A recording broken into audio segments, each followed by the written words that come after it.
Hello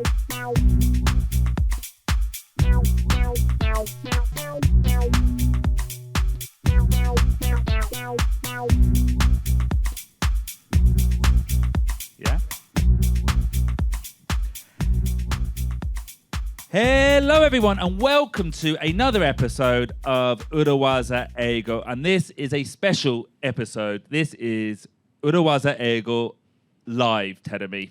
はい、皆さん、裏技英語ライブ兼忘年会にお越しくださいましてどうもありがとうございます。イエーイ。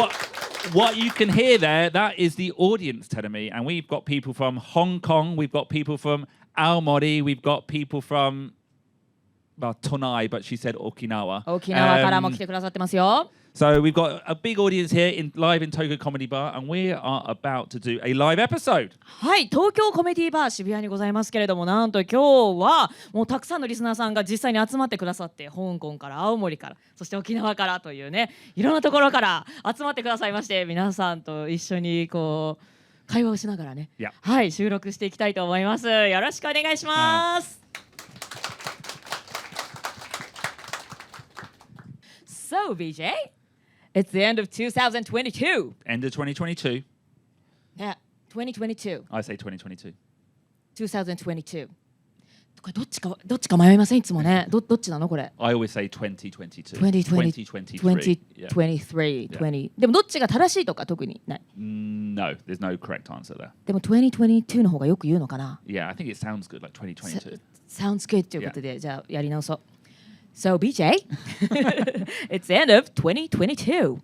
What phrases are we going to introduce? Wow. Will it be a perfect phrase to sum up this year? Or another phrase like post-mortem?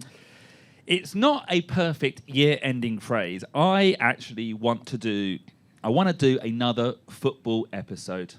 フットボールエピソードですか？ Yeah. ポストモータム。事後検討という振り返りの時にそういう言葉を使うっていうのをやりましたから、まさに年末にうってつけだと思ってたんですけれども、そうではない。フットボール。Yeah, we can only do them once every 4 years when the World Cup comes. 別に4年に一度じゃなきゃいけないわけではないですけれども、でも確かにね、私たちのポッドキャストが始まったのが3年前ですから、で BJ は、サッカー大好き人間で毎朝プレミアリーグとかを見てるぐらい、で始まって以来初めてのワールドカップだったということで、まだまだワールドカップについて話し足りない。Yeah, actually, quick question. Is everyone watching the World Cup? Yeah? 皆さんどれぐらい？やっぱり。But, just to check, is anyone's team still in the World Cup?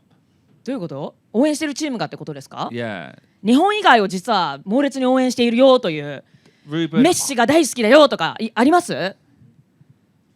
こんにちは。Hong Kong didn't qualify. Ruben, Holland, the Netherlands lost last night. 今朝の6時ぐらいにアルゼンチンに負けてしまったんだ。いい戦いだったんですけどね。It was a long game. ロングだったね。PK にも連れ込んで。なんか乱闘騒ぎとか起きてましたね。オレンジの人たちがうわーとか言ってさ、なんかボールなんかさキックされてさ、怒ってさ、オレンジの人たちがわーっつってさ、でみんな体当たりでさぶつかり合って、ちょっと面白いななんて思ってしまいましたけれども、どうですか？ How do you feel that? Well, you sadly lost this morning. I don't really care. So it's okay. I feel good. You feel good. Yeah. Yeah. But for England, we are still alive. Tonight. Tomorrow morning. Is it from 4 a.m.? From 4 a.m. versus France. Versus Mbappe. エムバペ。Yeah. どう予想してんの？ I think we'll win. You'll win? Yeah, Really? I think we'll win. Yeah. いやでもエムバペすごいですよね。今回の大会。一人でゴール打っちゃうからさ。That's true. But actually telling me that is true. But this is not a post-mortem of the World Cup. 違うんですか？ No. フットボールの話がしたいっていうから。That's a different podcast. でもちょっとあれを配信する頃にはさ、ワールドカップが終わってるんじゃないかという懸念もあるんですけれども。That is also true. But what we want to do is another phrase that has been inspired by the World Cup. We're going to introduce another great football phrase and one that is perfect for this World Cup in Qatar.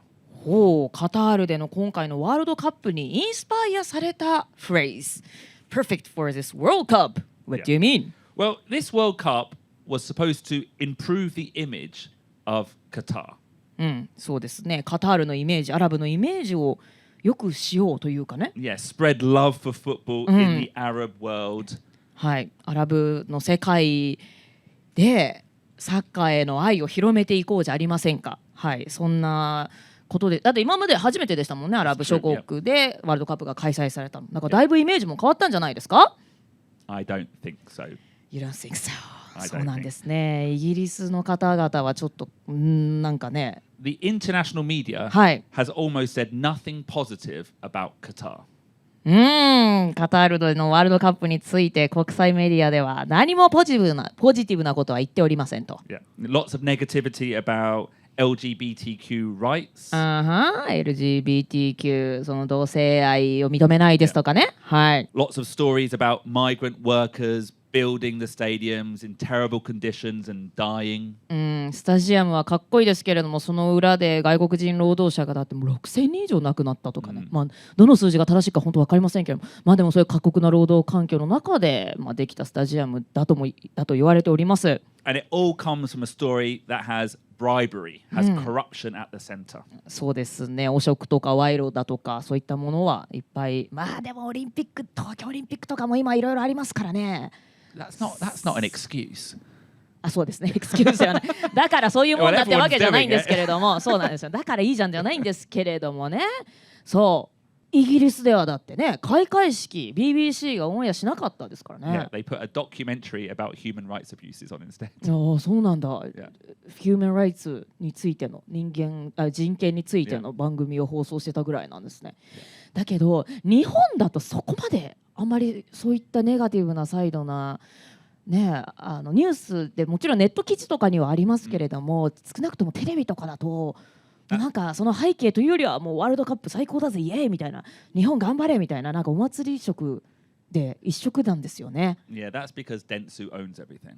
いやいや、まあいつも入ってきますけれどもそうそう、だからちょっとそこは温度差があるなという気がしますけどね。だからそのカタールでのワールドカップはどっちかっていうとすごいいい大会だったみたいに多くの人は思ってると思います、日本は。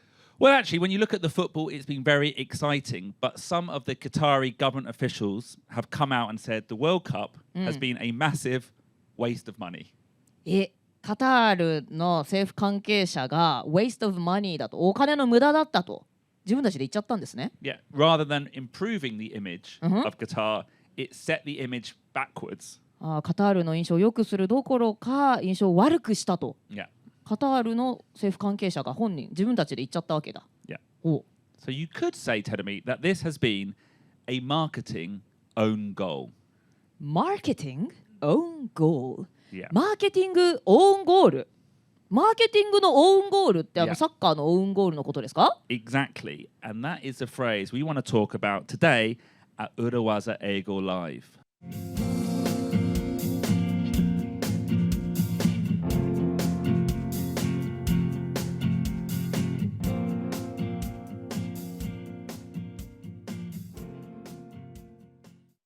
Tedemi, はい。firstly, scoring an own goal. We all know what this means, correct?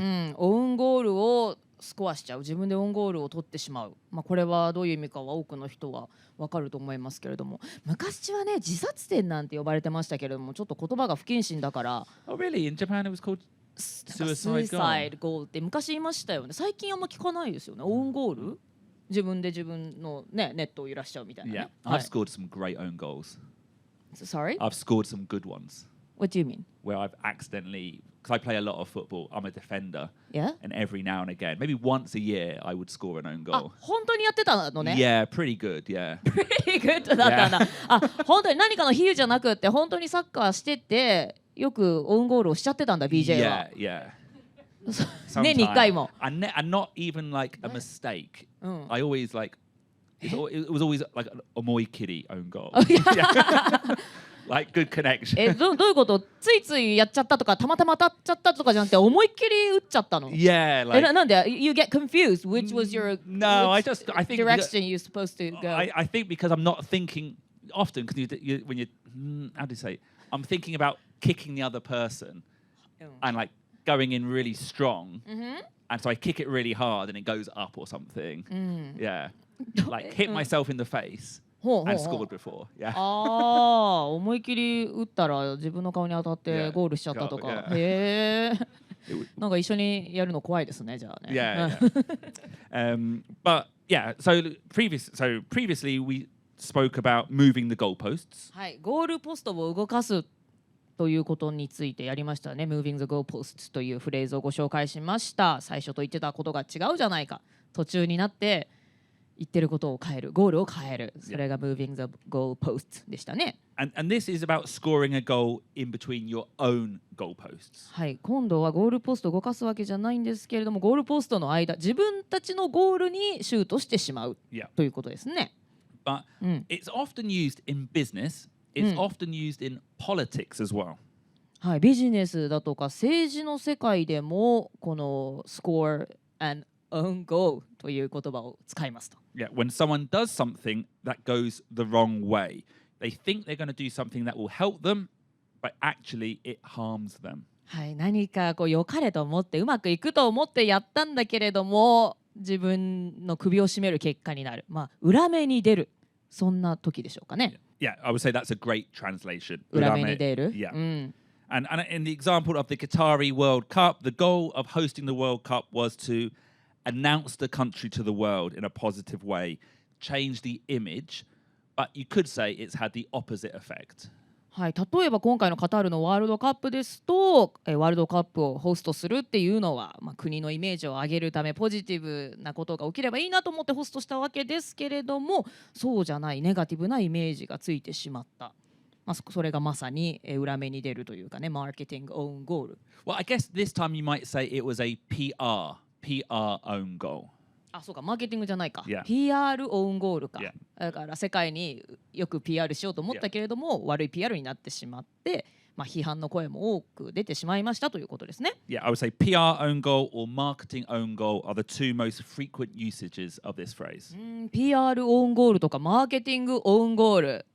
この文脈、この2つの PR かマーケティングをつけてこのオウンゴールっていうのを使うことがあるわけですね。なんかありますね、よくね。余計な PR をして、Yeah. よからぬ方向に展開してしまうとかね。I'm thinking, do you remember there was a this is an old story, but there was, what do you call it? Ikumen.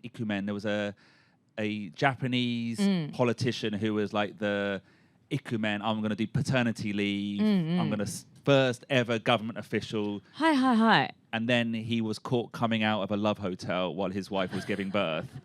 あれでしょ、金子めぐみさんの旦那さんですよね。誰でしたっけ、何でしたっけ、宮崎、そう、宮崎健介さん、そう。ちょっと男前な、なんかね、男前っつうかな、なんつうんでしょうね、なんかやってそうだなみたいな、ちょっとなんかちょっと色男衆のする方ね、ありましたね、その育休取るんだって声高に言っておきながら何やってんだいっていうね。Is that an own goal? That それは feels なんか違うんじゃないのかな。Yeah, that feels more like me. That's an omoi kitty. 思い切りそう自分から打ちに行ってるよね。そうじゃなくて、なんか良かれと思って PR してたのがこう真逆に働いてしまったみたいなことよね。Yeah. And like for example, the Olympics, the Tokyo Olympics. Like you could argue that the Tokyo Olympics were overall disappointing for the country. They didn't match the goals that they set, but I don't think it was a marketing own goal. 東京五輪はでも世界からはポジティブにね、なんかコロナ禍でよくぞみたいな感じだったんじゃないの？ Yeah, no, I agree. Like, it was obviously they wanted to have. They probably lost a lot of money because it was planned that people were going to come in, but that wasn't an own goal. It wasn't really their own fault. そうね、無観客で開催したとかはまた話が違うかこれは。はい、そうですね。東京の日本の人がじゃあなんだろう、あまりネガティブに思ってたかっていうと別にもう終わってみればよかったねみたいなところもありましたけどね。So I'm thinking that actually one own goal that was really close to our hearts was, do you remember when we were discussing the podcast, the spin-off with Amazon? はい、先ほどちょっとお話に出ました外資系裏技英語基本のキー、外資系って頭についてるんですけれども、はい、Amazon とその別のポッドキャストやりましょうというスピンオフプログラムやりましょうというお話になりましたよね。Yeah, and that discussion, by the way, took about 6 months. 6 months from first presentation to final contract. 6ヶ月も交渉を経てね、ローンチするに至ったわけですけれども。And right in the middle, we changed the name.Right in the middle. その6ヶ月の交渉の間にこちらの本来のねポッドキャストの名前を私たちが変えたんですよね。Yeah. はい。Because we thought dropping 外資系 would make it more accessible, make it more open. はい。皆さんご存知かと思いますけれどもね、もともと外資系裏技英語という名前でこのポッドキャスト始まってますけれども、外資系とつくことでなんかハードルが上がってるんじゃないかみたいなお話があったので、外資系をよし落としましょう。ということで裏技英語っていう名前に変えましたよね。それが Well, when I told Amazon that, they were like, What? Amazon さん、外資系企業でございますから、yeah. What? と外資系のコンテンツじゃないのって言って。They really liked the name. Oh, they liked the name. Yeah. Amazon さんは外資系ついてるその名前が気に入ってくれてたんですね。Because they had two goals. One was English learning. The other one was business. I think a lot of people who listen to their Audible app are in those two different segments, and all of a sudden we left the business segment. そうでしたね。Amazon のポッドキャストを聞いてくださっているリスナーさんは、ビジネスパーソンだったり、そして英語も使うとか好きだという、人たちがターゲットなんですけれども、そのビジネス側、その外資系ってつけることによって、仕事で使えるっていうイメージがついてたと思うんですけれども、それが急遽落とされてしまいましたからね。Yeah, and honestly, we nearly ruined the negotiation. そうだったの。Yeah. 交渉決裂の危機にまで至ったと。Maybe not that bad, but they were a bit shocked. だってね、英語のポッドキャストだったら他にもあるわけだから、ある意味そこで差別化できてたのに、もう外資系じゃないんかいみたいになって、それだったらあなたたちじゃなくてもいいかもしれないですねみたいになりかけてたわけね。わお、ゾッとするね。So we thought changing the name would help us. It nearly damaged our chances with Amazon. So you could say that was very nearly a marketing own goal. マーケティングオウンゴールを私たちもしちゃうところでした。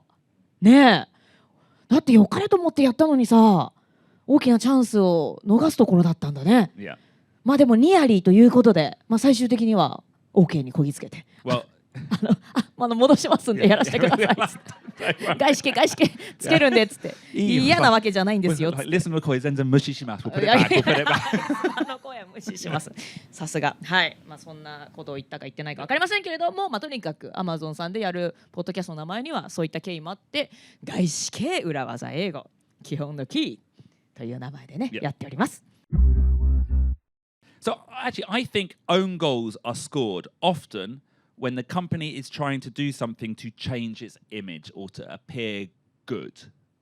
このスコアオウンゴールというのは会社が、自社のイメージを変えようとか良くしようなんていう挑戦をするときに起きてしまいがちですよね。Yeah. Every now and again I see like a company or actually like local government in Japan releasing an advert to show that they are really diverse or to promote gender equality and they get the message totally wrong.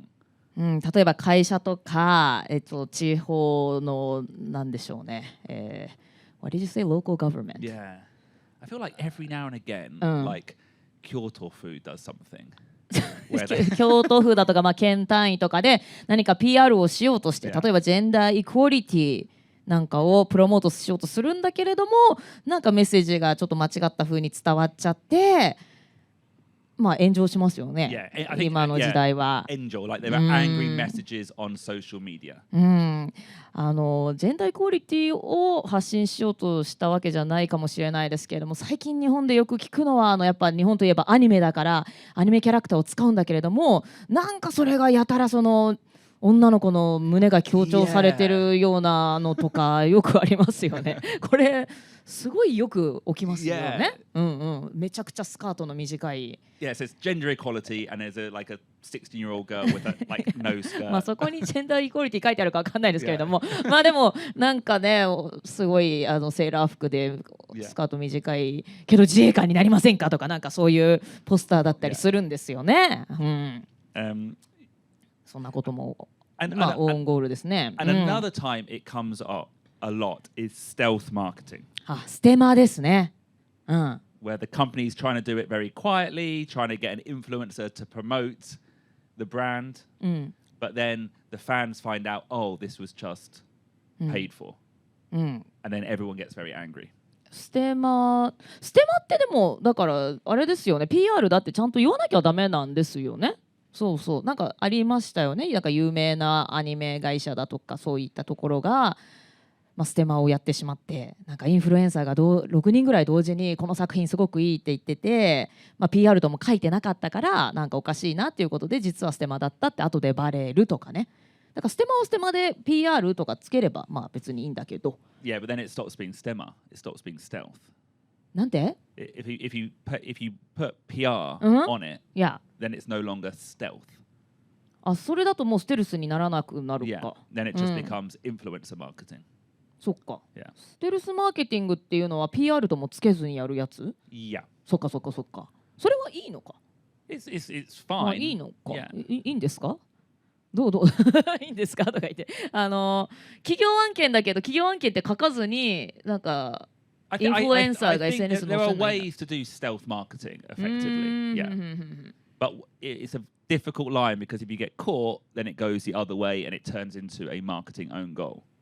そうですね。だからちょっと間違えたりだとかバレてしまったりするとマーケティングオンゴールになっちゃうというリスクですね。だからやるのであればバレないようにしないといけ、自然な形でやらなければいけないということですね。Okay, so we had moving the goalposts. We've had marketing own goal. They are two football phrases in business. Genuinely, you use often in business. ということでフットボール関係、フットボールの話がしたいということでしたけれども、実際にお仕事なんかでも使えるフレーズとしては Moving the goalpost とマーケティング PR オンゴールというものがありますよという。本当に使うこれ？ Yeah, both of them are very common. 会社でじゃあ使うんだ。これはマーケティングオンゴールしちゃったねとか。はい、そういうフレーズをご紹介しました。But there are actually lots of different football phrases that we use in daily life. デイリーライフで使うサッカーフレーズがまだある。Yeah. Really? So we are going to do a short practice conversation with some football phrases, and I'm going to ask everyone in the room here today and listening at home to count how many you heard. はい、今からフットボールフレーズが満載の会話を、聞いていただきますと。その中でいくつフットボールに関連のあるフレーズが出てきたかをカウントして、カウントしながらぜひお聞きください。Okay. Hey, Ruben. Hey, PJ, what's up? I just wanted a bit of a team talk before today's quarterly meeting with the CMO. She was not happy with the issue of the podcast name. Yeah, I know. We nearly scored an own goal there. But in the end, Kihon no Ki was a game changer, no? Yeah, no, that's true. But it is important that you keep your eye on the ball with the CMO. She's a tricky character. Last year's goal was to start a new podcast. Yeah, and then she told us we had to monetize it. Yeah, she totally moved the goalposts at the last moment. But we managed to get it over the line. We even hit the back of the net with Kihon no Ki. He's just so muddy-addy. But even though we hit the back of the net with Kihon no Ki, you still need to be on your toes with her, Ruben. Yeah, I know the score, BJ. Don't worry. Okay. What's the game plan then? Well, I'll kick off with last year's download numbers.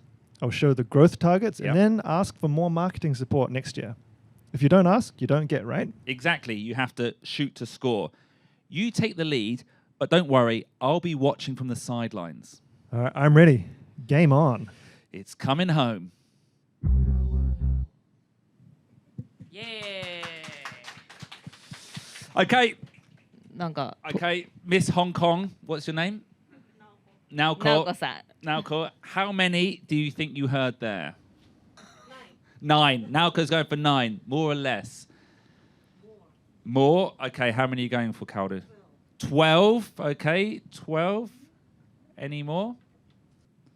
I would say some of these are natural. Some of them were very, very 無理やり無理やり。無理やり。too ね、笑ってらっしゃいましたから。Yeah.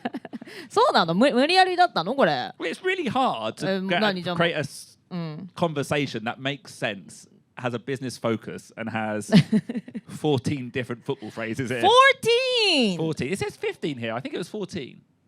Did we? I think we took one out because you said it was too 無理やり。Okay.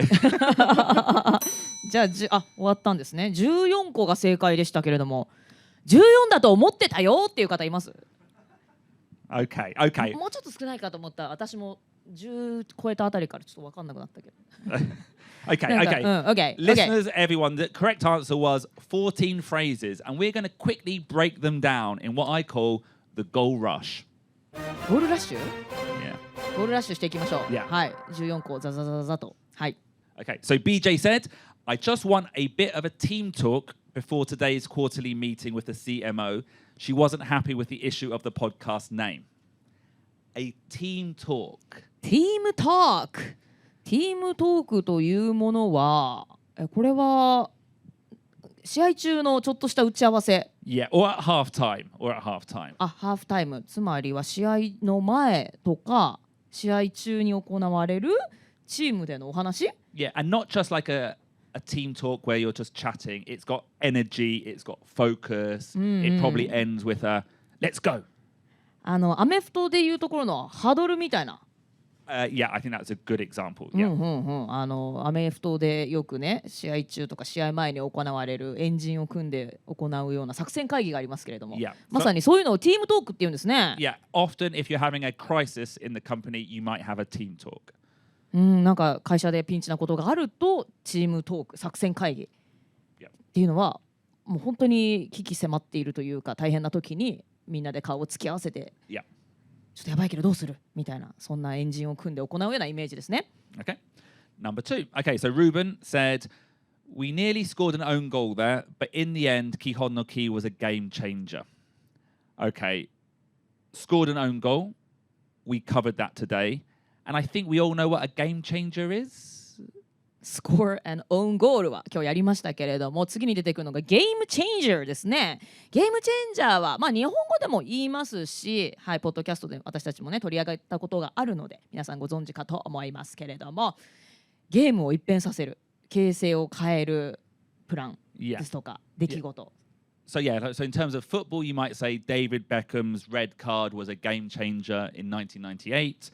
はい、日本だったら今回はあれですかね、三笘選手でゲームチェンジしようみたいな、そんな意図が森保監督はあったんじゃないでしょうか。But in terms of business, you could say, for example, COVID-19 was a game changer for Zoom and online meetings. はい、ビジネスの文脈だと、コロナ禍になって、コロナが Zoom とかオンライン会議ではゲームチェンジャーとなった。ゲームチェンジャー。コロナがあったからそれがゲームチェンジャーとなってオンライン会議とかが当たり前になってきたということですね。Yeah. Okay. Another one. BJ said, yes, it's important that you keep your eye on the ball with the CMO. Keep your eye on the ball. What does that mean? Tell me. Keep your eye on the ball というのは目の前のボールをちゃんとずっと見ときなさい。Focus. Don't relax. Focus on what's in front of you. 油断してはいけないという、リラックスしてはいけない、気を抜くなということですね。Yeah. Often football players don't look at the ball. When they don't look at the ball, they miss or they score own goals like me. サッカーではボールを見ていないときにミスをしたり BJ のようにオウンゴールをしてしまうんですね。Yeah. You're not watching the ball. No, because I'm focusing on something else. I'm focusing on tackling the player or something. You're not thinking about what's in front of you. You're thinking about the far off target.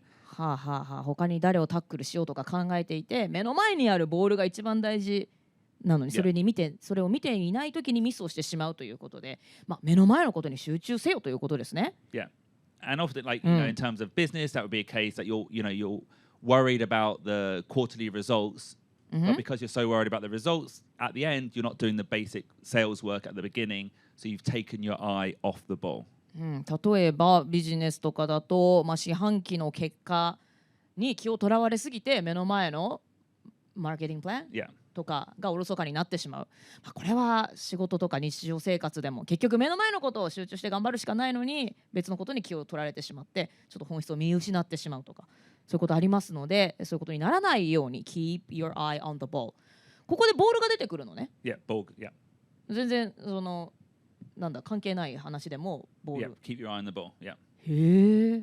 And I would say this is a fairly common phrase as well. 本当？ Yeah. サッカー好きじゃなくても使う？ Yeah.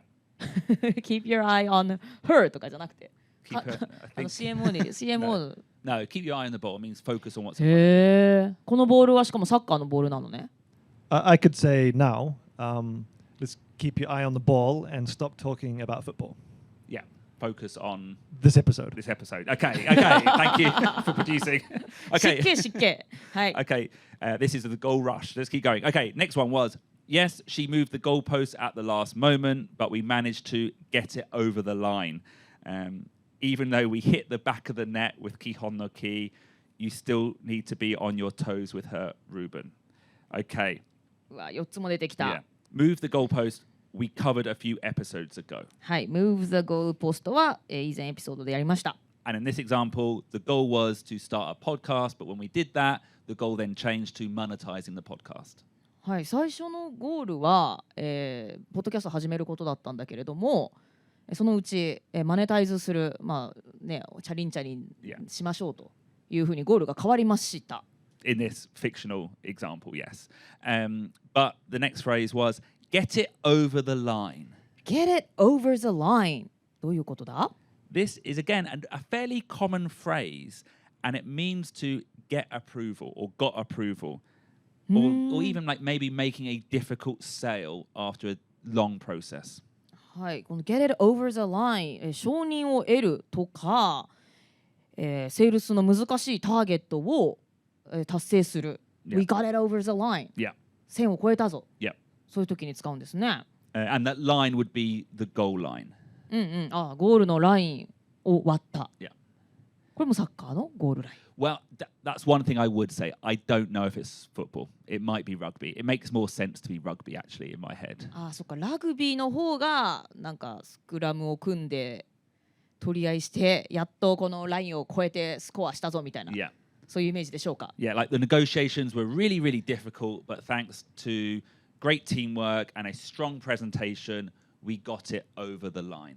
はい、交渉はとても大変だったけれども、いいプレゼンのおかげでどうにか達成することができました。ラインを越えました。We got it over the line. Yeah. もう。Okay, next one. We hit the back of the net. Back of the net. はい、ネット裏は違うか。ネット裏ってサポーターがいるところか。ですね。だからネット裏ではなくて、ゴールネットってことですよね。Yeah. これははい、なんかこれはイメージがしやすいですよ。Yeah, はい、but this is the one I felt was a bit forced into the conversation. これがちょっとだけ無理やり感があったということだけれども、まあサッカーのゴールのネット裏に当たったぞということで、点が取れたみたいなポジティブな意味ですよね。I would use it. I have used it almost like I smashed it. I nailed it. When I had a really good comedy show, I might come off and go back of the net. Back of the net. Yeah. めちゃくちゃ笑わせることができた日には Back of the net. Back of the net. Yeah. その一言でいいの？ Yeah, Back of the back of net. the net. Yeah. But I think it's British and it's not that common, really. はあ、じゃあなんか気になる女の子デートに誘って、その子が BJ にメロメロになったら Back of the net. Oh, that sounds nasty, actually. That's wake up the next morning, text my friends, back of the net. すごいね。卑猥ですよね。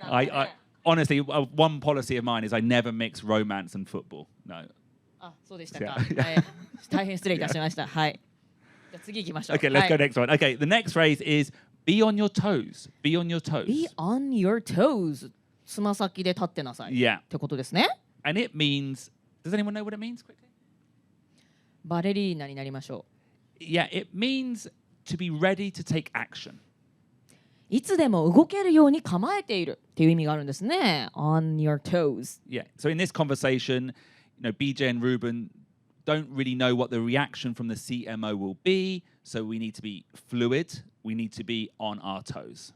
はい、このケースだと BJ とルーベン CMO からのリアクションがどうなるか分かりませんので、今後どうなろうと、フルイドでねこれもやりましたけれども流動的に対応できるように on your toes 足元を素早くいつでも動ける状態で構えていましょうということですね。Yeah. And this is actually used a lot in football. へえ。So players should be on their toes to receive the ball. サッカーでもon your toes、すぐに動けるように常に on your toes しておきなさい。Yeah. BJ on your toes って言われる。Yeah, be on your toes. Yeah, yeah. But actually, again, I'm not sure if it's from football. It might actually be from boxing. サッカーではなくてボクシングが由来かもしれない。Yeah, yeah. そうなんだ。Yeah. そうなんですか？ Yeah, I tried to research it. I couldn't find an answer, but it feels to me more like a boxing phrase. なんかね、ボクシングだとすごい俊敏に動いてなきゃいけないイメージですからね。はい、ボクシングが由来の言葉なのではというところですね。Okay, next one. Ruben said, "I know the score, BJ. Don't worry." I know the score. I know the score. 点数が分かってる。Yeah. What? ではない。Yeah. スコアを知ってるではないんですよね。Yeah. ちょっと違う。So in this case, I'm telling Ruben what to do. He says, "Don't worry. I know the score." And it means I understand. I get it.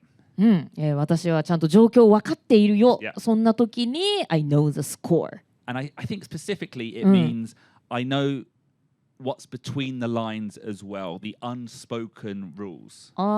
要するに空気を読むというか行間を読むというか、そういう背景も含めて状況が分かってるから、Yeah. 空気感も含めて分かってる暗黙の了解というか言外のことも分かる、Yeah. という感じですね。Yeah, if someone knows the score, you can trust them to do a good job.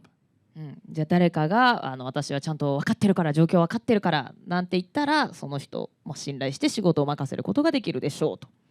Okay. Next one was, what's the game plan then? What's the game plan? ゲームプラン。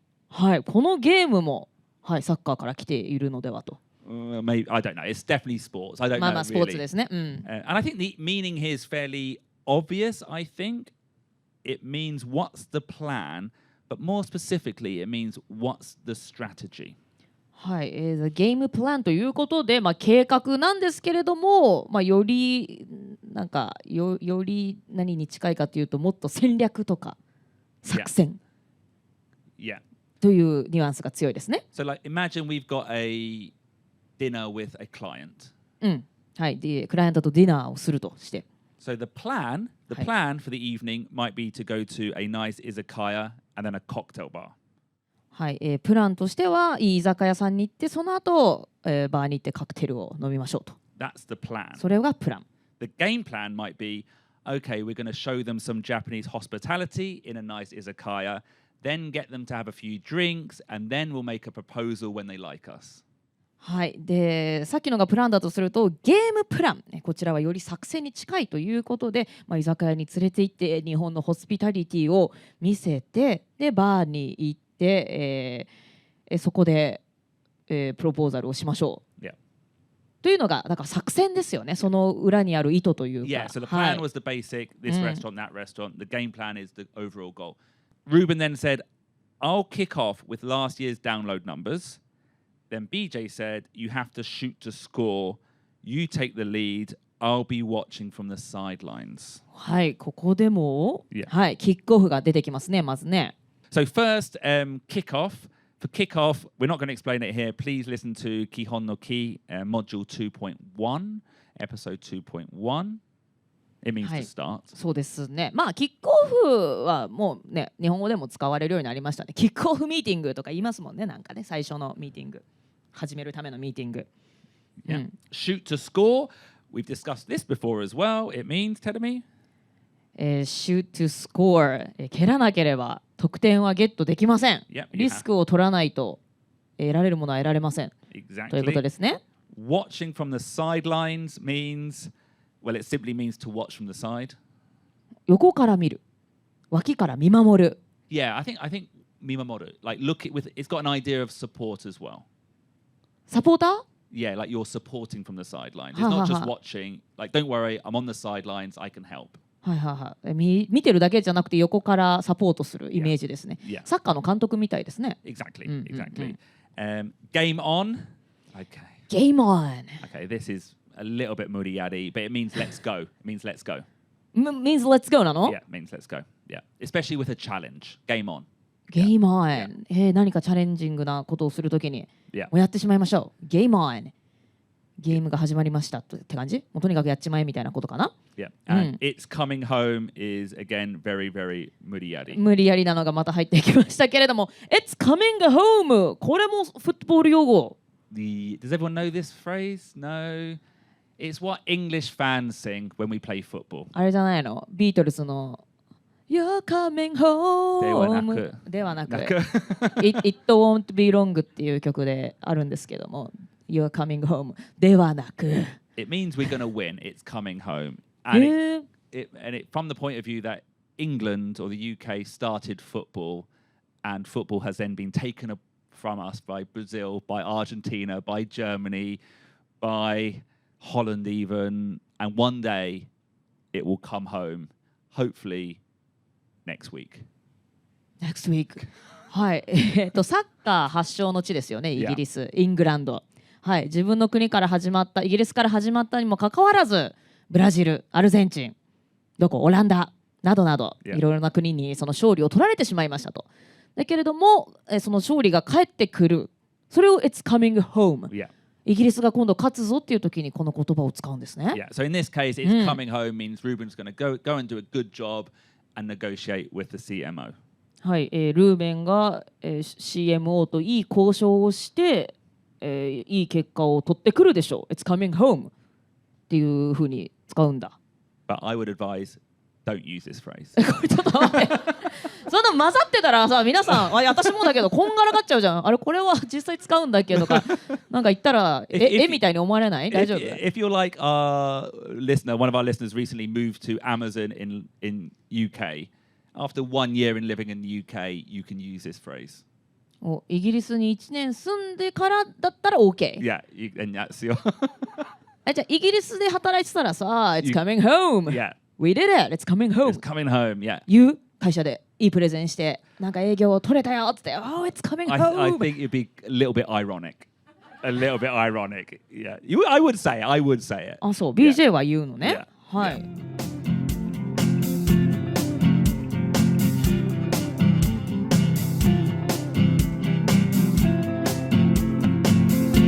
Anyway.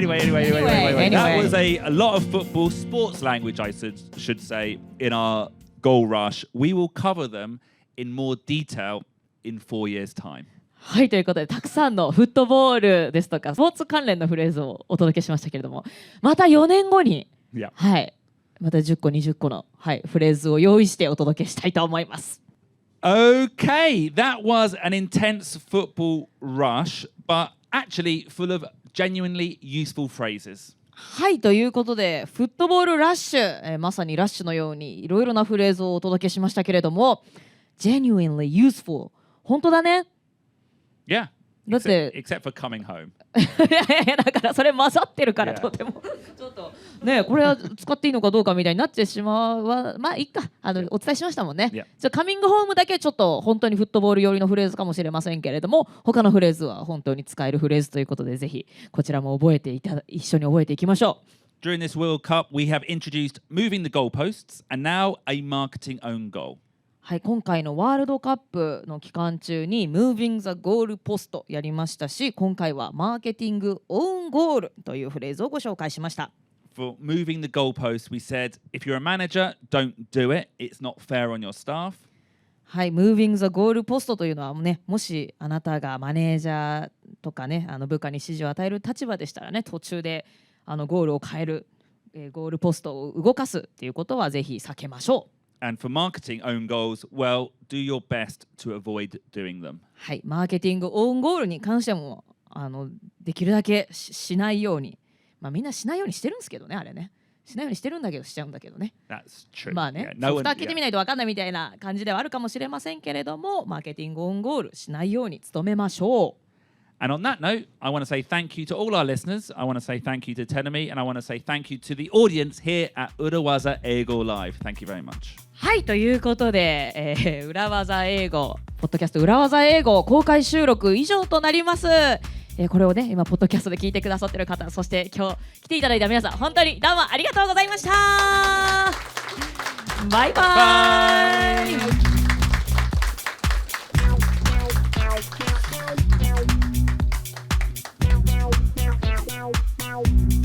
という感じです。Well, outfit is Terry. Yay! Give it up for BJ.